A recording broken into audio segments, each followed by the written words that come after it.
The Bishop of Derry/Londonderry 2 centuries ago was a man called Bishop Alexander, and he became the primate of all Ireland. But his wife was Cecil Frances Alexander, and she was so disgusted with what children were singing at the age of 8. She said these songs are shallow and trite, that she started to write songs for children. And so she began this series called Hymns for Children.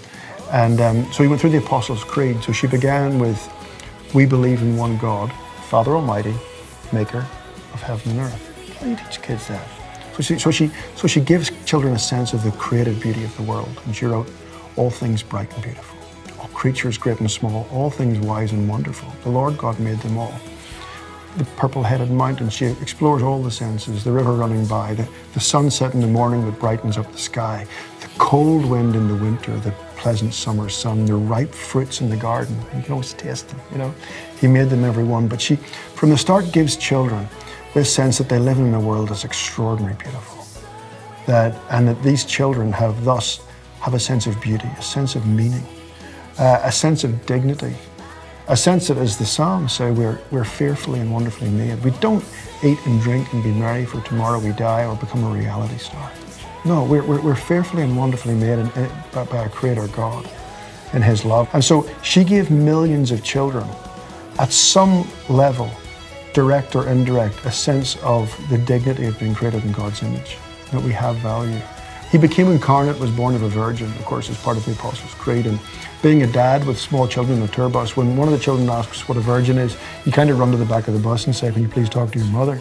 But she took it and told it as a story. And she told it as a story. She wrote, "Once in royal David city stood a lonely cattle shed, where a mother laid her baby in a manger for his bed. Mary was that mother mild, Jesus Christ, her little child." And it goes through the whole story. He came down to earth from heaven, who is God and Lord of all. She applies it to their lives, and through all his wondrous childhood, he would honour and obey.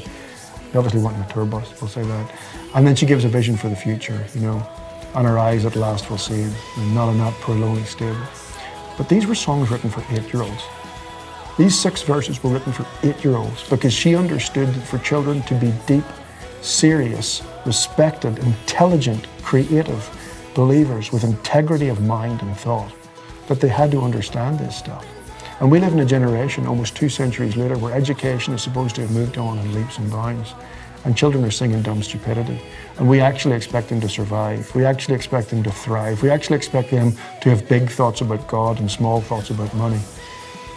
It's in contrast. So what we sing in our churches and what we choose to sing and feed our people is so utterly crucial at this juncture in human history, which is why I encourage pastors, worship leaders, choir directors, parents, to take so carefully what you sing.